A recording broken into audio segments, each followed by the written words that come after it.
فرزند زہرا یہ حالات برے ہیں۔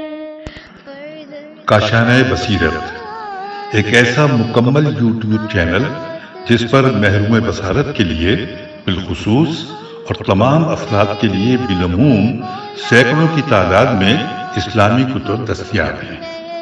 لہذا گزارش ہے کہ آپ اپنی ذمہ داری نبھاتے ہوئے کاشانہ بصیرت کو سبسکرائب کرنے کے ساتھ ساتھ بیل آئیکن کو پریس کیجئے تاکہ آپ علم کے حصول کے ساتھ ساتھ مذہب اہل بیت کی اشاعت میں بھی اہم کردار ادا کرتے رہیں۔ کاشانہ بصیرت۔ فرزند زہرا یہ حالات برے ہیں۔ بسم اللہ الرحمن الرحیم۔ السلام علیکم۔ یہ کتاب آپ کے لیے کاشانہ بصیرت کی یوٹیوب چینل کی جانب سے ریکارڈ کی جا رہی ہے۔ نام کتاب حیات القلوب، جلد دوم، تالیف علامہ مجلسی علیہ رحمہ۔ اب ہم کتاب کا پارٹ نمبر 36 پڑھیں گے۔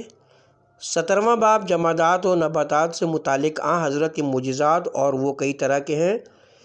پارٹ نمبر 35 میں ہم نے معجزہ نمبر 30 تک کا ذکر کر دیا تھا۔ اب پارٹ نمبر 36 میں آغاز ہوتا ہے صفحہ نمبر 345 سے 31واں معجزہ۔ راوندی وغیرہ نے روایت کی کہ ایک اندھیری رات میں بارش ہو رہی تھی۔ حضرت نماز شب سے واپس آ رہے تھے اور ایک بجلی حضرت کے آگے آگے روشنی کر رہی تھی۔ اسی اثنا میں آپ کی نظر قتادہ بن نعمان پر پڑی۔ آپ نے ان کو پہچان لیا۔ قتادہ نے کہا، یا نبی اللہ، چاہتا ہوں کہ آپ کے ساتھ نماز پڑھوں، لیکن اندھیری رات میں آنا میرے لیے دشوار ہے۔ حضرت نے خرمے کی ایک ٹہنی ان کو دے دی اور فرمایا کہ یہ 10 رات تک تم کو روشنی دیا کرے گی۔ چنانچہ ایسا ہی ہوا۔ پھر آپ نے فرمایا، تمہارے مکان کے ایک گوشے میں ایک شیطان نے جگہ بنا لی ہے، تم اپنی تلوار سے اس پر حملہ کرو تو وہ بھاگ جائے گا۔ قتادہ جب اپنے گھر پہنچے تو گھر کے گوشے میں ایک سیاہی نظر آئی۔ جب اس پر حملہ کیا تو وہ دیوار سے اوپر چڑھ گیا اور بھاگ گیا۔ 32واں معجزہ۔ راوندی وغیرہ نے روایت کی کہ ایک روز جبرائیل حضرت پر نازل ہوئے اور آپ کو غمگین پایا۔ سبب پوچھا، آپ نے فرمایا، کافروں کے ظلم اور جھٹلانے سے رنجیدہ ہوں۔ عرض کی، کیا آپ کو ایسی نشانی بتا دوں جس سے آپ سمجھیں کہ خداوند عالم نے تمام اشیاء کو آپ کا تابع فرمان قرار دیا ہے؟ فرمایا، ہاں۔ جبرائیل نے عرض کی کہ درخت کو اپنے پاس بلائیے گا تو وہ آئے گا۔ آپ نے ایک کو اپنی طرف بلایا، وہ فوراً حاضر خدمت ہو گیا۔ جب فرمایا کہ واپس جا تو وہ جا کر اپنی جگہ پر کھڑا ہو گیا۔ 33واں معجزہ۔ راوندی نے چند سندوں سے روایت کی کہ ایک عربی کسی جگہ سے سفر کر کے حضرت کی خدمت میں آیا۔ آپ نے فرمایا کہ کیا تو چاہتا ہے کہ تجھے بہترین راہ کی جانب ہدایت کروں؟ اس نے کہا، ہاں۔ فرمایا، کہہ، اشہد ان لا الہ الا اللہ و اشہد ان محمد رسول اللہ۔ عربی نے پوچھا، کیا کوئی آپ کا گواہ ہے؟ آپ نے فرمایا، ہاں ہے۔ اس درخت کے پاس جا کر کہو کہ تجھ کو اللہ کے رسول بلاتے ہیں۔ اس عربی نے درخت سے جا کر کہا تو وہ حرکت میں آیا اور زمین کو چیرتا ہوا حضرت کی خدمت میں حاضر ہوا۔ آپ نے اس سے فرمایا کہ میری حقیقت کی گواہی دے۔ درخت گویا ہوا اور حضرت کی رسالت اور آپ کی حقیقت کی گواہی دی۔ عربی نے کہا، اب حکم دیجیے کہ اپنے مقام پر واپس جائے۔ آپ نے اس کو حکم دیا اور وہ اپنی جگہ پر بدستور جا کر کھڑا ہو گیا۔ عربی نے کہا، اجازت دیجیے کہ میں آپ کو سجدہ کروں۔ حضرت نے فرمایا، خدا کے سوا کسی کے لیے سجدہ جائز نہیں، ورنہ میں عورتوں کو حکم دیتا کہ اپنے شوہروں کو سجدہ کریں۔ غرض وہ مسلمان ہو گیا اور حضرت کے دست مبارک چوم کر عرض کی کہ مجھے اجازت دیجیے کہ اپنے قبیلے میں واپس جاؤں اور ان لوگوں کو بھی اسلام کی دعوت دوں۔ اگر وہ قبول کریں تو ان کو حضرت کی خدمت میں لے کر آؤں، ورنہ خود حاضر ہوں۔ حضرت نے اجازت دی اور وہ اپنے قبیلے کی طرف چلا گیا۔ 34واں معجزہ۔ سنگریزوں کا حضرت کے ہاتھ میں تسبیح خدا کرنا۔ عامہ و خاصہ نے بطریق متواترہ روایت کی ہے کہ ابو ذر کہتے ہیں کہ مقور عامری نے حضرت کی خدمت میں حاضر ہو کر کوئی معجزہ طلب کیا۔ حضرت نے 9 کنکریاں اٹھا لیں، سب بآواز بلند تسبیح خدا پڑھنے لگیں۔ پھر زمین پر ان کو پھینک دیا تو وہ ساکن ہو گئیں۔ پھر اٹھا لیا، پھر وہ تسبیح پڑھنے لگیں۔ دوسری روایت میں ہے کہ وہ سبحان اللہ والحمد للہ ولا الہ الا اللہ واللہ اکبر کہتی تھیں۔ ابن عباس سے روایت ہے کہ حضر موت کے بادشاہ حضرت کی خدمت میں آئے اور پوچھا کہ ہم کیوں کر سمجھے کہ آپ خدا کے رسول ہیں۔ حضرت نے ایک مٹھی کنکریاں اٹھا لیں اور فرمایا کہ یہ میری رسالت کی گواہی دیتی ہیں۔ بس وہ کنکریاں گویا ہوئیں اور تسبیح خدا پڑھنے لگیں اور حضرت کی رسالت پر گواہی بھی دی۔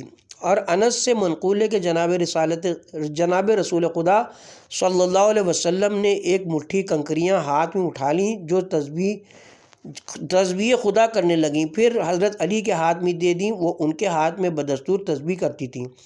جب ہم نے اپنے ہاتھ میں ان کو لے لیا تو وہ ساکت ہو گئیں۔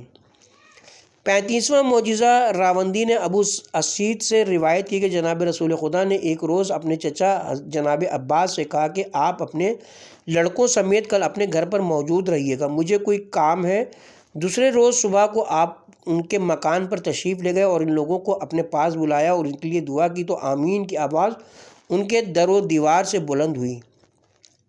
36واں معجزہ کلینی راوندی اور ابن شہر و آشوب نے حضرت صادق علیہ السلام سے روایت کی ہے کہ ایک شخص کا انتقال ہوا اور لوگوں نے اس کی قبر کھودنا شروع کی مگر بہت کوشش کی اور قبر نہ کھود سکی، تو لوگ حضرت کی خدمت میں حاضر ہوئے اور ماجرا بیان کیا۔ آپ نے فرمایا یہ شخص خوش اخلاق تھا، اس کی قبر کھودنے میں دشواری نہ ہونی چاہیے۔ پھر خود تشریف لے گئے اور ایک پیالے میں پانی منگوایا اور اپنا دست مبارک اس میں داخل کیا اور قبر کی زمین پر چھڑک دیا۔ حضرت کے اعجاز سے وہ زمین مانند بالو کے نرم ہو گئی۔ دوسری روایت میں کہ حضرت کی دعا کی تو قبر آسانی سے کھود لی گئی۔ 37واں معجزہ راوندی نے حضرت صادق علیہ السلام سے روایت کی کہ حضرت کسی جنگ کے لیے مدینے سے باہر گئے ہوئے تھے، واپسی میں ایک منزل پر قیام پذیر تھے اور صحابہ کے ساتھ بیٹھے ہوئے تھے، کھانا نوش فرما رہے تھے کہ جبرائیل نازل ہوئے اور کہا یا رسول اللہ چلیے۔ حضرت سوار ہو کر جبرائیل کے ساتھ روانہ ہوئے، زمین کپڑے کے مانند لپیٹی گئی اور حضرت فدق میں پہنچے۔ جب اہل فدق نے گھوڑوں کے ٹاپوں کی آواز سنی سمجھے کہ دشمن سر پر آ گئے اور شہر کے دروازوں کو بند کر کے کنجیاں ایک بوڑھی عورت کو جو شہر کے باہر رہتی تھی دے دیں اور خود پہاڑوں پر بھاگ گئے۔ جبرائیل اس عورت کے پاس آئے اور اس سے کنجیاں لے لیں، شہر کے دروازوں کو کھولا، حضرت ان کے تمام شہروں اور مکانوں میں گھومے پھرے۔ جبرائیل علیہ السلام نے کہا یا رسول اللہ، خدا نے یہ سب آپ کے لیے مخصوص کیا ہے اور آپ کو عطا فرمایا ہے، اس میں کسی اور کا حصہ نہیں ہے۔ پھر یہ آیت نازل ہوئی، پارہ نمبر 28 آیت نمبر 7 سورہ حشر، یعنی خدا نے جو کچھ قریوں اور شہروں والوں کا مال اپنے رسول کو دیا ہے وہ صرف خدا اور رسول کے رشتہ داروں کا ہے۔ پھر فرماتا ہے پارہ نمبر 28 آیت نمبر 6 سورہ شعراء، تم نے ان پر اونٹوں اور گھوڑوں کو نہیں دوڑایا تھا، یعنی ان سے جنگ نہیں کی تھی، لیکن خدا اپنے پیغمبروں کو جس پر چاہتا ہے مسلط کر دیتا ہے، کیونکہ فدق کے فتح کرنے میں نہ مسلمانوں نے جنگ کی تھی نہ حضرت کے ساتھ تھے، بلکہ خدا نے بغیر لڑے بھیڑے پیغمبر کو عطا فرمایا تھا۔ جبرائیل نے حضرت کو ان کے گھروں اور باغوں میں گھمایا پھرایا، پھر دروازوں کو بند کر کے ان کی کنجیاں حضرت کے حوالے کیں۔ حضرت نے ان کو تلوار کے نیام میں رکھ دیا اور تلوار کو اونٹ پر سامان کے ساتھ لٹکا دیا اور سوار ہو کر واپس ہوئے۔ زمین پھر اسی طرح لپیٹی گئی اور حضرت اپنے اصحاب کے پاس پہنچ گئے۔ ابھی وہ لوگ اس مجلس سے اٹھے نہ تھے اور فرمایا کہ میں فدق کی جانب گیا تو خدا نے فدق مجھے عطا فرمایا ہے۔ یہ سن کر منافقوں نے ایک دوسرے کو دیکھا اور آنکھوں سے اشارہ کیا کہ معاذ اللہ، حضرت غلط بیان کرتے ہیں۔ حضرت نے نیام سے کنجیاں نکال کر دکھائیں اور فرمایا کہ یہ فدق کے قلعوں کی کنجیاں ہیں۔ پھر وہاں سے روانہ ہو کر مدینے آئے اور سب سے پہلے جناب فاطمہ کے گھر گئے اور فرمایا خدا نے فدق تمہارے باپ کو عطا فرمایا ہے جس میں مسلمانوں کا حصہ نہیں، مجھے اختیار ہے، میں جو چاہوں کروں، تمہاری والدہ خدیجہ کا مہر میرے ذمے ہے، لہٰذا میں اس کے عوض فدق تم کو بخشتا ہوں، تم اس کی مالک ہو، تمہارے بعد تمہاری اولاد مالک ہوتی رہے گی۔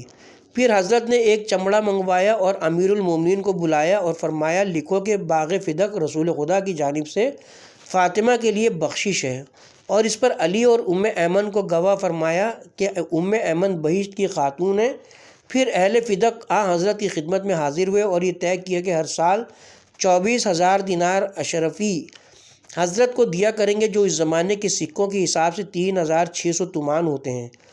38واں معجزہ راوندی نے حضرت صادق علیہ السلام سے روایت کی ہے کہ جناب رسول خدا جب جنگ حنین سے واپس ہو کر جارانہ میں ٹھہرے اور صحابہ میں مال غنیمت تقسیم فرمایا، وہ حضرت کے پیچھے پیچھے دوڑتے تھے اور مانگتے جاتے تھے۔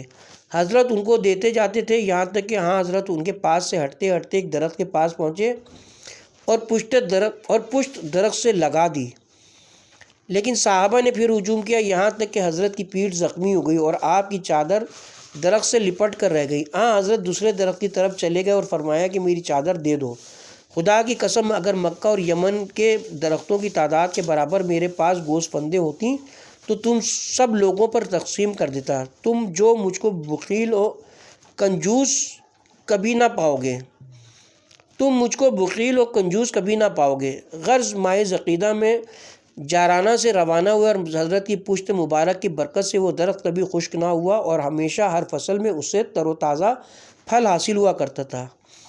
39واں معجزہ ابن شہر آشوب اور ابن مسعود وغیرہ نے روایت کی کہ لوگ جب حضرت کے ساتھ کھانا کھاتے تو طعام سے آواز تسبیح آتی تھی۔ 40واں معجزہ ابن شہر آشوب نے روایت کی کہ جناب رسول خدا مدینے میں ایک مسجد تعمیر کر رہے تھے، آپ نے مکے سے ایک درخت کو بلایا، وہ زمین کو چیرتا ہوا حضرت کے پاس آ کر کھڑا ہو گیا اور آپ کی رسالت کی گواہی دی۔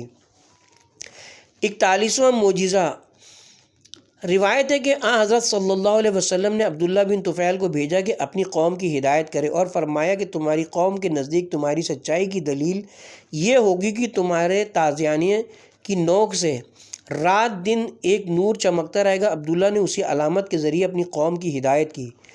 دیگر روایت ہے کہ قریش نے طفیل بن عمرو سے کہا کہ جب مسجد الحرام میں تو جایا کرے تو اپنے کانوں میں روئی بھر لیا کر تاکہ محمد صلی اللہ علیہ وسلم کا قرآن پڑھنا تو نہ سنے، ایسا نہ ہو کہ تو بھی ان کے فریب میں آ جائے۔ غرض وہ جب کعبے میں جاتا تھا تو جس قدر روئی کانوں میں زیادہ بھرتا تھا اسی قدر حضرت کی آواز زیادہ سنائی دیتی تھی۔ اسی معجزے سے وہ مسلمان ہو گیا اور عرض کی یا رسول اللہ میں اپنی قوم کا سردار ہوں، اگر آپ مجھے کوئی نشانی عطا فرمائیں تو میں اپنی قوم کو اسلام کی دعوت دوں۔ حضرت نے دعا کی خداوندہ اس کو کوئی علامت عطا فرما۔ غرض جب وہ اپنی قوم کی جانب واپس گیا اس کے تازیانے سے ایک نور قندیل کے مانند ظاہر ہوتا تھا۔ 42واں معجزہ خاصہ و عامہ نے روایت کی کہ جنگ احزاب میں حضرت نے صحابہ کے درمیان خندق کھودنا تقسیم فرمایا کہ ہر 40 ہاتھ 10 آدمی کھودیں۔ سلمان اور حذیفہ کے حصے میں جو زمین آئی اس کے نیچے پتھر نکلا جس پر پھاوڑا اثر نہیں کرتا تھا۔ سلمان نے حضرت سے عرض کی، حضرت مسجد احزاب سے باہر آئے اور پھاوڑا لے کر 3 بار پتھر پر مارا، ہر مرتبہ ایک تیسرا حصہ پتھر سے جدا ہوتا اور برق سی چمکتی جس سے تمام دنیا روشن ہو جاتی اور حضرت اللہ اکبر فرماتے، صحابہ بھی اللہ اکبر کہتے۔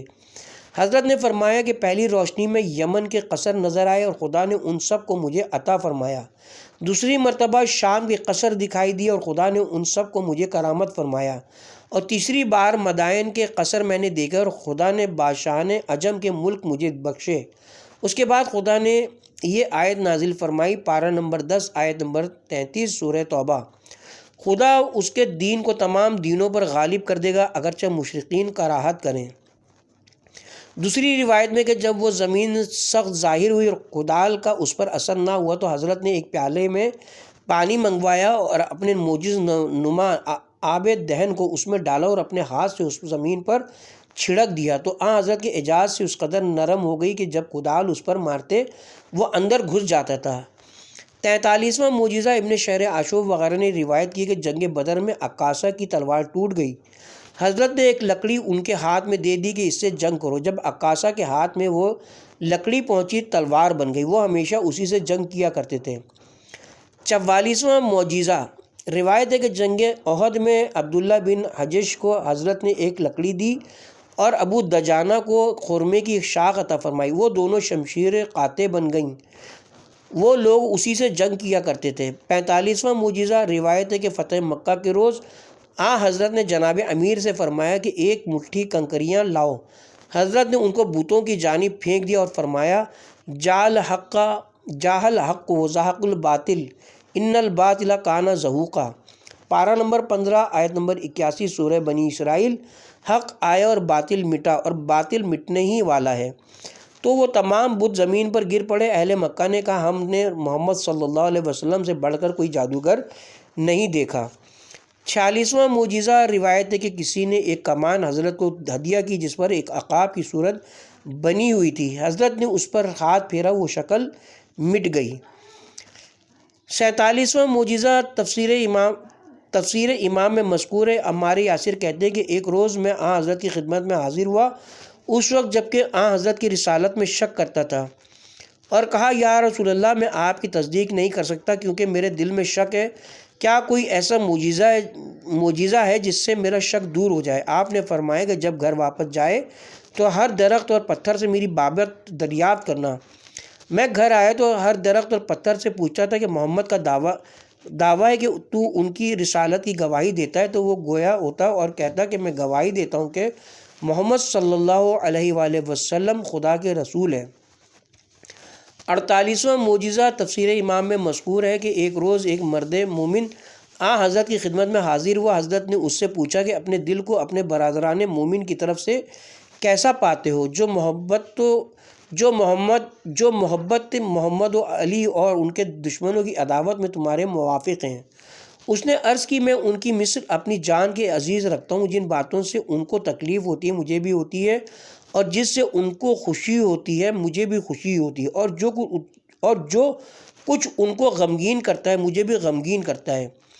یہ سن کر حضرت نے فرمایا پھر تو تم خدا کے دوست ہو، لہٰذا دنیا کی بلاؤں اور تکلیفوں کی پرواہ نہ کرو، خدا اس کے عوض تم کو اتنی نعمتیں عطا فرمائے گا کہ خلق میں کسی کو ایسا نفع حاصل نہ ہوا ہوگا سوائے اس کے کہ جو تمہاری طرح ہو، لہٰذا اس نیک حال پر راضی و خوش رہو، ان فرزندوں، غلاموں، کنیزوں اور دولت کے عوض جو دوسروں کو حاصل ہیں، کیونکہ تم اس حال میں تمام امیروں سے زیادہ غنی ہو، لہٰذا اپنے تمام اوقات کو محمد و آل محمد علیہ السلام پر درود بھیج کر زندہ کرو۔ یہ سن کر وہ مرد مومن خوش ہو گیا اور ہمیشہ محمد و آل محمد پر درود بھیجا کرتا تھا۔ ایک روز دو مشہور منافق غاصبان حقوق آل محمد سے اس کی ملاقات ہوئی۔ منافق اول نے کہا اے فلاں شخص، تجھ کو محمد نے بھوک اور پیاس کا خوب توشہ دیا۔ دوسرے نے کہا محمد نے آرزوئے باطل اور جھوٹے وعدوں سے جن سے ہمیشہ دوسروں کے ساتھ کھیلتا رہتا ہے، معاذ اللہ، ایسا توشہ تیرے ساتھ کیا ہے۔ دوسرے روز پھر بازار میں ان دونوں سے ملاقات ہو گئی۔ انہوں نے آپس میں مشورہ کیا کہ اس بیوقوف سے مذاق کرنا چاہیے۔ یہ طے کر کے اس مومن کے پاس آئے۔ دوسرے نے کہا آج لوگ اس بازار میں تجارت کر رہے ہیں اور فائدہ اٹھا رہے ہیں، تو نے کون سی تجارت کی ہے؟ اس غریب نے کہا میرے پاس مال تو نہیں ہے جس سے تجارت کروں، البتہ محمد و آل محمد پر درود بھیجا کرتا ہوں۔ اس نے کہا بد نصیبی اور محرومی کا اچھا فائدہ تو نے حاصل کیا ہے۔ جب گھر جائے گا تو بھوک کا دسترخوان تیرے لیے بچھایا جائے گا اور بد نصیبی اور حرامہ کے طرح طرح کے کھانے اور شربت و پانی وغیرہ اس پر چنے جائیں گے، اور فرشتے جو محمد کے لیے بھوک، پیاس اور ذلت لائق کرتے ہیں تیرے دسترخوان کے گرد حاضر ہوں گے۔ اس مومن نے کہا خدا کی قسم ایسا نہیں ہے، بلکہ حضرت خدا کے رسول ہیں، اور جو شخص ان پر ایمان لاتا ہے وہ حق پسند اور سعادت مندوں میں سے ہے، اور بہت جلد خداوند عالم ان کو بلند مرتبہ کرے گا، کشادگی روزی وغیرہ کے سبب جیسی اس کے لیے مصلحت سمجھے گا، پھر ان کے لیے راحت ہی راحت ہے۔ اسی اثنا میں ایک شخص نے ایک سڑی ہوئی مچھلی لیے ہوئے آیا۔ ان دونوں منافقوں نے طعن و طنز کیا کہ اس مچھلی کو اس مرد کے ہاتھ فروخت کر دے، یہ رسول کے صحابیوں میں سے ہے۔ ماہی فروش نے کہا کہ اس کو کوئی نہیں خریدتا، آپ ہی خرید لیجیے۔ اس مومن نے کہا میرے پاس پیسے نہیں۔ ان دونوں منافقوں نے کہا خرید لو، قیمت تو رسول دے دیں گے۔ اس شخص نے مچھلی لے لی اور ماہی فروش حضرت کی خدمت میں حاضر ہوا۔ حضرت نے حالات سن کر اسامہ سے کہا کہ 1 درہم اس مچھلی والے کو دے دو۔ وہ یہ قیمت پا کر بہت خوش ہوا اور کہا کہ یہ درہم تو کئی مچھلیوں کی قیمت ہے۔ غرض وہ تو چلا گیا۔ ادھر اس مومن نے ان لوگوں کے سامنے مچھلی کا پیٹ چاک کیا، اس میں سے 2 گوہر آبدار برآمد ہوئے جن کی قیمت 2 لاکھ درہم تھی۔ یہ دیکھ کر وہ دونوں منافق بہت رنجیدہ ہوئے اور مچھلی والے کے پیچھے دوڑے اور جا کر اس سے کہا کہ مچھلی کے پیٹ سے 2 قیمتی موتی نکلے ہیں، تو نے مچھلی فروخت کی ہے، تو نے مچھلی فروخت کی ہے، موتی نہیں فروخت کیے تھے، واپس چل کر اپنے دونوں موتی اس سے لے لیں۔ مچھلی والے نے آ کر اس سے دونوں موتی لے لیے، وہ اس کے ہاتھ میں پہنچتے ہی بچھو بن گئے اور اس کے ہاتھ میں ڈنک مارنے لگے۔ مچھلی والا چلانے لگا اور ان کو پھینک دیا۔ دونوں منافقوں نے کہا کہ یہ امر محمد کے جادو سے بعید نہیں ہے۔ پھر اس مومن نے اسی مچھلی کے شکم سے 2 موتی اور پائے۔ پھر ان دونوں منافقین نے مچھلی والے سے کہا کہ یہ موتی بھی تیرے ہی لیے ہیں، لے لے۔ جب اس نے ان موتیوں کو اٹھانے کا ارادہ کیا، وہ دونوں موتی سانپ بن گئے اور اس پر حملہ آور ہوئے۔ ماہی فروش نے کہا کہ بھائی یہ تم ہی لے لو، میں نہیں لینا چاہتا۔ غرض اس مومن نے ان دونوں بچھوؤں اور دونوں سانپوں کو اٹھا لیے، وہ سب باجازت حضرت قیمتی موتی ہو گئے۔ وہ دونوں منافقین آپس میں کہنے لگے کہ کسی کو ہم نے محمد سے زیادہ جادو میں ماہر نہیں دیکھا۔ اس مومن نے کہا اے دشمنان خدا، اگر یہ جادو ہے تو بہشت و دوزخ میں بھی جادو ہے۔ اے خدا کے دشمنوں، اس خدا پر ایمان لاؤ جس نے تم پر اپنی نعمتیں پوری کی ہیں اور اپنے عجائبات قدرت تم کو دکھلائے ہیں۔ پھر وہ چاروں موتی لے کر حضرت کی خدمت میں حاضر ہوا، جن کو ان تاجران عرب نے 4 لاکھ درہم میں خرید لیا، جو مدینے میں تجارت کی غرض سے آئے تھے۔ حضرت نے اس سے فرمایا کہ خدا نے تجھ کو یہ نعمت اس تعظیم و تکریم کی وجہ سے عطا فرمائی ہے جو تو محمد رسول اللہ اور ان کے بھائی اور وسیع علی کی کرتا ہے۔ کیا میں تجھے ایسی فائدہ مند تجارت نہ بتا دوں جس میں تو یہ تمام مال لگا دے؟ اس نے کہا یا رسول اللہ ضرور بتائیے۔ فرمایا ان کو بہشت کے درختوں کے بیج قرار دے اور اپنے برادران مومنین پر صرف کر دے، کیونکہ بعض ان میں سے عقیدہ و اخلاص میں تیرے مانند ہیں اور بعض تجھ سے بھی پست ہیں اور بعض بلند بھی ہیں۔ ان پر جو کچھ تو صرف کرے گا ہر حبہ کو خدا بڑھاتا رہے گا، یہاں تک کہ کوہ ابو قبیس، احد، سور اور بشر کے پہاڑوں کے برابر 1000 پہاڑ بنا دے گا، اور خدا ان کے عوض بہشت میں تیرے لیے قصر تعمیر فرمائے گا جن کے کنگورے یاقوت کے ہوں گے، اور سونے کے قصر بنائے گا جن کے کنگورے زبرجد کے ہوں گے۔ اتنے میں ایک شخص نے کھڑے ہو کر کہا میرے پاس تو کچھ ہی نہیں، میں کیا راہ خدا میں صرف کروں؟ میرے واسطے کیا ثواب ہوگا؟ فرمایا تیرے لیے ہماری خالص محبت و شفاعت کافی ہے، تجھ کو ہماری دوستی ہمارے دشمنوں کے ساتھ دشمنی بہشت کے بلند درجوں میں پہنچائے گی۔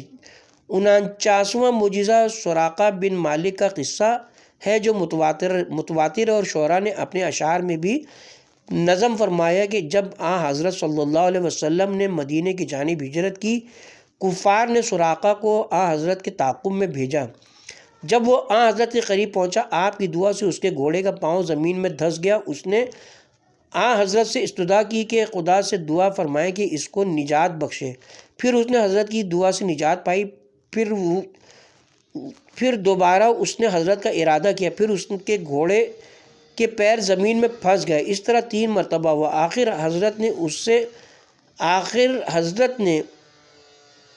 حضرت سے اس نے اپنے لیے امان لی اور واپس گیا۔ اس کی تفصیل ہجرت کے حالات میں مذکور ہوگی۔ 50واں معجزہ حضرت صادق علیہ السلام سے منقول ہے کہ جناب رسول خدا صلی اللہ علیہ وسلم خرمے کے بیج اپنے دہن مبارک میں رکھ کر چوستے پھر زمین میں بو دیتے تھے، وہ اس وقت درخت بن کر بارآور ہو جاتے تھے۔ اس کے ساتھ ہی 17واں باب جمادات و نباتات سے متعلق معجزات اپنے اختتام کو پہنچے۔ صفحہ نمبر 352 آغاز ہوتا ہے 18واں باب، ان معجزات کا بیان جو شیرخوار بچوں اور حیوانات میں ظاہر ہوئے۔ پہلا معجزہ ابن شہر عاشوب نے روایت کی کہ ایک مشرکہ عورت اپنی زبان سے حضرت کو بہت اذیت دیتی تھی۔ ایک روز 2 مہینے کے بچے کو لیے ہوئے حضرت کے سامنے سے جا رہی تھی۔ جب حضرت کے قریب پہنچی، وہ بچہ بقدرت الہی گویا ہوا اور کہا السلام علیکم یا رسول اللہ محمد بن عبداللہ۔ اس کی ماں کو بہت تعجب ہوا۔ حضرت نے فرمایا بچے تجھے کیوں کر معلوم ہوا کہ میں خدا کا رسول ہوں اور محمد بن عبداللہ ہوں؟ اس نے کہا مجھے میرے پروردگار نے اور روح الامین نے تعلیم دی۔ حضرت نے پوچھا روح الامین کون ہے؟ لڑکے نے کہا جبرائیل ہے، جو اس وقت آپ کے سر کے قریب ہوا میں کھڑے ہیں اور آپ کو دیکھ رہے ہیں۔ حضرت نے پوچھا اے بچے تیرا نام کیا ہے؟ اس نے کہا میرا نام عبدالعزیٰ رکھا گیا ہے، حالانکہ میں عزیٰ پر ایمان نہیں رکھتا۔ یا رسول اللہ آپ میرا کوئی اور نام رکھ دیجیے۔ حضرت نے فرمایا تیرا نام میں نے عبداللہ رکھا۔ عرض کی یا رسول اللہ دعا کیجیے کہ خدا مجھے بہشت میں آپ کے خادموں میں قرار دے۔ آپ نے اس کے لیے دعا کی۔ اس نے کہا جو شخص آپ پر ایمان لایا وہ سعادت مند ہوا اور جس نے انکار کیا بدبخت و شقی ہوا۔ یہ کہہ کر ایک نعرہ مارو اور ربا رحمت الہی واصل ہو گیا۔ دوسرا معجزہ کلینی، راوندی اور ابن بابویا وغیرہ نے بسند معتبر حضرت امام جعفر صادق علیہ السلام سے روایت کی کہ یمن کے پیچھے ایک وادی ہے، اس کو برہوت کہتے ہیں، جس میں کالے سانپ اور الو کے سوا کوئی جانور نہیں ہوتا۔ اس وادی میں ایک کنواں ہے جس کو بلہوت کہتے ہیں۔ ہر لمحہ مشرکوں اور کافروں کی روحیں اس کنویں پر لے جائی جاتی ہیں اور ان کو جہنم کی سدید یعنی خون اور پیپ ملا ہوا گرم پانی پلایا جاتا ہے۔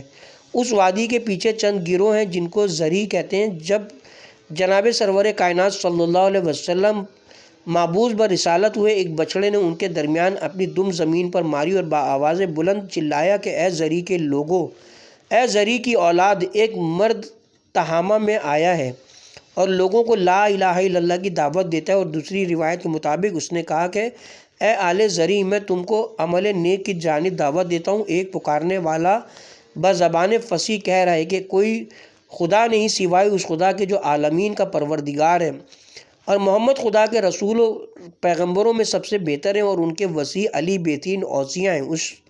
اس قوم نے کہا خدا نے کسی امر عظیم کے سبب اس بچڑے کو گویا کیا ہے۔ پھر اس بچڑے نے دوبارہ اسی طرح آواز لگائی تو ان لوگوں نے ایک کشتی تیار کی اور 7 اشخاص کو اس میں سوار کیا اور کھانے کے لیے جو کچھ خدا نے ان کے دل میں ڈال دیا ہمراہ کر دیا۔ کشتی کا بادبان بلند کر کے دریا میں کشتی چھوڑ دی۔ اس کشتی کو بامر خدا بغیر ناخدا کے ہوا نے جدہ میں پہنچا دیے۔ جب وہ لوگ حضرت صلی اللہ علیہ وسلم کی خدمت میں آئے قبل اس کے کہ وہ کچھ کہیں، حضرت نے فرمایا کہ اے آل زری، بچڑے نے تم کو دعوت دی ہے۔ انہوں نے کہا ہاں یا رسول اللہ، اپنا دین اور کتاب پیش کیجیے۔ تو حضرت نے ان کو دین اسلام، قرآن، واجبات، سنن اور شرائع دین کی تعلیم دی اور بنی ہاشم میں سے ایک شخص کو ان کا حاکم بنا کر ان کے ساتھ بھیج دیا۔ وہ آج تک دین حق پر قائم ہے اور ان میں کوئی اختلاف نہیں ہے۔ تیسرا معجزہ ابن شہر عاشوب نے روایت کی کہ دیر کا ایک بچہ جس کو لوگ گونگا سمجھتے تھے حضرت کے پاس لایا گیا۔ آپ نے اس سے پوچھا کہ میں کون ہوں؟ آپ نے کہا آپ خدا کے رسول ہیں۔ اس کے بعد بولنے لگا۔ چوتھا معجزہ روایت ہے کہ عمر بن منتشر نے حضرت سے شکایت کی کہ ہماری وادی میں ایک سانپ رہتا ہے جس کا دفع کرنا ہمارے لیے دشوار ہے۔ اگر اس کو آپ دفع کر دیں اور اس وادی میں خرمے کے جو درخت خشک ہو گئے ان کو سبز و بارآور کر دیں تو ہم ایمان لائیں گے۔ حضرت ان کے ساتھ اس وادی میں گئے۔ وہ سانپ نکلا شتر مست کے مانند چلا رہا تھا اور زمین پر سینے کے بل چل رہا تھا۔ جب اس کی نگاہ حضرت پر پڑی وہ اپنی دم پر کھڑا ہو گیا اور حضرت کو سلام کیا۔ آپ نے اس کو حکم دیا کہ اس وادی سے نکل جائے۔ پھر حضرت ان خشک درختوں کے پاس آئے اور اپنا دست مبارک ان پر پھیرا۔ وہ اسی وقت بلند ہو گئے اور ان میں پھل لگ گئے اور ان کے نیچے پانی کا ایک چشمہ جاری ہو گیا۔ پانچواں معجزہ روایت ہے کہ حجۃ الوداع میں ایک بچے کو کپڑے میں لپیٹ کر حضرت کے پاس لائے کہ آپ اس کے واسطے دعا فرمائیں۔ حضرت نے اس کو اپنے ہاتھوں میں لے کر فرمایا میں کون ہوں؟ اس نے کہا آپ خدا کے رسول محمد صلی اللہ علیہ وسلم ہیں۔ آپ نے فرمایا اے مبارک تو نے سچ کہا۔ پھر لوگ اس کو مبارکہ یمامہ کہنے لگے۔ چھٹا معجزہ مشرقین مکہ سے کنارہ کش ہو کر غار میں جانے کے وقت بہت سے معجزات ظہور میں آئے۔ من جملہ ان میں کہ ایک یہ تھا کہ مکڑی کو خدا نے بھیجا کہ غار کے دروازے پر جالا تنے اور کعبے کے کبوتروں میں سے ایک جوڑے نے اس پر گھونسلہ بنایا۔ جب قریش حضرت کے پیروں کے نشانات دیکھتے ہوئے غار کے دروازے تک پہنچے، جالے اور کبوتر کے گھونسلے کو دیکھ کر بولے کہ اگر رات کوئی اس غار میں داخل ہوتا تو جالا ٹوٹ گیا ہوتا اور کبوتر یہاں نہ رہتے، اس لیے واپس چلے گئے۔ اسی سبب سے حضرت نے مکڑی کو مار ڈالنے اور کبوتر کو ذبح کرنے کے لیے شکار کرنے سے منع فرمایا اور باحکم خدا کعبے کے کبوتروں کے مارنے کا کفارہ مقرر فرمایا ہے۔ اس کی تفصیل آئندہ آئے گی انشاءاللہ۔ ساتواں معجزہ شیخ توسی ابن بابویا راوندی اور ابن شہر عاشوب وغیرہ نے حضرت صادق اور ابن عباس سے روایت کی کہ جب حضرت رفع حاجت کا ارادہ کرتے تھے تو آبادی سے دور جاتے تھے۔ ایک روز رفع حاجت کے لیے گئے، اپنا موزہ اتارا اور قضائے حاجت کی، وضو کیا اور چاہا کہ موزہ پہنے تو ایک سبز پرندہ جس کو سبز قبا کہتے ہیں اور حضرت کا موزہ لے کر اڑ گیا، پھر گرا دیا تو اس میں سے ایک سیاہ سانپ نکلا۔ دوسری روایت کے مطابق اس نے سانپ سے موزے کو چھین لیا تھا، اس سبب سے حضرت نے اس کے مار ڈالنے کی ممانعت فرمائی ہے۔ ابن عباس کی روایت کے مطابق حضرت نے فرمایا کہ خدا نے مجھ کو اس شرف سے مخصوص فرمایا ہے۔ پھر یہ دعا پڑھی، خداوندا میں تیری پناہ مانگتا ہوں ان جانوروں کی شر سے جو اپنے پیٹ کے بل چلتے ہیں، اور ان کے شر سے جو اپنے دو پیروں سے چلتے ہیں، اور ان کے شر سے جو چاروں پیروں سے چلتے ہیں، اور ہر اذیت دینے والے جانور کے شر سے، اور ہر زمین پر چلنے والے کے شر سے جس کی پیشانی تیرے قبضے میں ہے۔ بے شک میرا پروردگار سیدھے راستے پر ہے۔ 8واں معجزہ، شیخ طوسی اور قطب راوندی وغیرہ نے ابو سعید خدری اور جابر انصاری سے روایت کی کہ ایک روز قبیلہ اسلم کا ایک شخص بیدا میں اپنی بھیڑیں چرا رہا تھا، ناگہاں ایک بھیڑیا جھپٹا اور ایک بھیڑ اٹھا لے چلا۔ وہ شخص چلایا اور پتھر سے بھیڑیے کو مار کر اس سے بھیڑ چھین لی۔ بھیڑیا اس کے سامنے بیٹھ گیا اور بولا، خدا سے تجھ کو خوف نہیں کہ میرے اور میری روزی کے درمیان حائل ہوتا ہے؟ اس شخص نے کہا، میں نے کبھی ایسی تعجب خیز بات نہیں دیکھی۔ بھیڑیے نے کہا، کس بات سے تجھ کو تعجب ہوا؟ اس نے کہا، تیرے بولنے سے۔ بھیڑیے نے کہا، اس سے زیادہ تعجب تو یہ کہ خدا کا رسول مدینے کے دو پہاڑوں کے درمیان گزشتہ و آئندہ حالات لوگوں سے بیان کرتا ہے، اور تو اس جگہ اپنی گوسفندوں کے پیچھے گھوم رہا ہے۔ جب اس نے بھیڑیے کا یہ کلام سنا، اپنی بھیڑوں کو جمع کیا اور گھر لے آیا، پھر مدینے کی جانب چلا اور حضرت کے حالات دریافت کیے۔ لوگوں نے بتایا کہ حضرت ابو ایوب انصاری کے مکان میں ہیں۔ وہ حضرت کی خدمت میں آیا اور بھیڑیے کی گفتگو بیان کی۔ حضرت نے فرمایا، تو نے سچ کہا، ظہر کی نماز کے بعد آنا اور لوگوں کے سامنے یہ حال بیان کرنا۔ جب حضرت نے نماز ظہر ادا فرمائی اور لوگ جمع ہوئے، وہ شخص آیا اور بھیڑیے کا حال بیان کیا۔ حضرت نے 3 بار فرمایا، تو نے سچ کہا، یہ تعجب انگیز امور میں سے ہے جو قیامت کے قریب واقع ہوگا۔ اس خدا کی قسم جس کے قبضے میں محمد کی جان ہے، ایسا زمانہ آنے والا ہے کہ اگر کوئی اپنے گھر سے نکلے اور جب واپس آئے گا تو اس کا تازیانہ عصا اور جوتا اس کو اور اس کے گھر والوں کے حالات سے مطلع کرے گا جو اس کے باہر جانے کے بعد ان لوگوں نے کیا ہوگا۔ راوندی کا بیان ہے کہ اس شخص کے لڑکے بالے مشہور و معروف جابر سے منقول مشہور و معروف ہیں اور فخر کرتے ہیں کہ ہم اس کی اولاد ہیں جس سے بھیڑیے نے باتیں کی تھیں۔ اور دوسری روایت میں جابر سے منقول ہے کہ اس وقت حضرت مکے میں تھے اور اس شخص سے جب بھیڑیے نے باتیں کی تو اس نے کہا، میری گوسفندوں کی حفاظت کر تاکہ میں حضرت کے پاس جاؤں۔ بھیڑیے نے کہا، جب تک تو واپس نہ آئے گا میں تیری بھیڑیں چراتا رہوں گا۔ 9واں معجزہ، ابن بابویہ اور ابن شہر عاشوب وغیرہ نے جناب امیر سے روایت کی کہ یہودیوں نے اپنی قوم کی ایک عورت عبدہ سے کہا، تو جانتی ہے کہ محمد صلی اللہ علیہ وسلم نے بنی اسرائیل کے رکن کو توڑ ڈالا اور دین یہود کو باطل کر دیا۔ بنی اسرائیل کے روسان نے یہ زہر بڑی قیمت سے خریدا اور تیرے لیے بڑا انعام مقرر کیا ہے، اگر تو یہ زہر محمد کو کھلا دے۔ اس نے منظور کر لیا اور ایک گوسفند کو بریاں کر کے اس میں وہ زہر ملا دیا اور یہودیوں کے بڑے لوگوں کو اپنے گھر میں جمع کیا۔ پھر حضرت صلی اللہ علیہ وسلم کے پاس آ کر کہا، میں آپ کی ہمسایہ ہوں اور حق ہمسائیگی کی رعایت لازم ہے۔ آج میں نے روسیائے یہود کو دعوت میں بلایا ہے، چاہتی ہوں کہ آپ بھی اپنے اصحاب کے ساتھ میرے گھر کو اپنے قدوم سے رونق بخشیں۔ حضرت نے اس کی دعوت منظور فرمائی اور جناب امیر ابو دجانہ، ابو ایوب، سہل بن حنیف اور مہاجروں کے گروہ کو ساتھ لے کر ان کے گھر تشریف لے گئے۔ اس نے ان کے سامنے دسترخوان بچھایا اور وہی زہر آلود گوسفند لے آئی۔ یہودی اظہار تعظیم کے لیے اپنے اپنے عصا پر ٹیک لگائے کھڑے رہے اور اپنی ناک کی سوراخوں کو بند کر لیا تھا۔ حضرت نے فرمایا، بیٹھو۔ انہوں نے کہا کہ ہمارے ہاں کا طریقہ یہی ہے کہ جب کوئی پیغمبر ہمارے گھر آتے ہیں تو ہم اس کے سامنے نہیں بیٹھتے اور اپنے دہن کو بند کر لیتے ہیں تاکہ سانس لینے سے اس کو اذیت نہ پہنچے۔ یہ ان ملعونوں نے جھوٹ کہا، بلکہ خوف تھا کہ سانس لینے میں زہر کا اثر نہ ہو جائے، لیکن اس گوسفند کا شانہ بقدرت الہی گویا ہوا اور کہا یا رسول اللہ مجھے نہ کھائیے کیونکہ مجھ میں زہر ملایا گیا ہے۔ حضرت نے عبدہ کو بلایا اور پوچھا کہ کس سبب سے تو نے میرے مار ڈالنے کا ارادہ کیا؟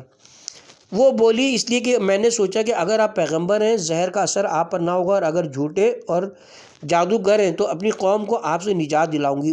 اس وقت جبرائیل نازل ہوئے اور عرض کی کہ خداوند عالم بعد سلام کے ارشاد فرماتا ہے کہ یہ دعا پڑھیے۔ حضرت نے دعا پڑھی اور اصحاب سے فرمایا یہ دعا پڑھو اور کھاؤ۔ اس کے بعد فرمایا کہ فست کھلواؤ۔ دوسری روایت میں وارد ہوا ہے کہ وہ عورت زینب بنت حارث بن سلام بن مسلم تھی، اور بشر بن برا بن مرور نے حضرت سے پہلے ایک لقمہ کھا لیا تھا، وہ اسی وقت مر گیا تھا۔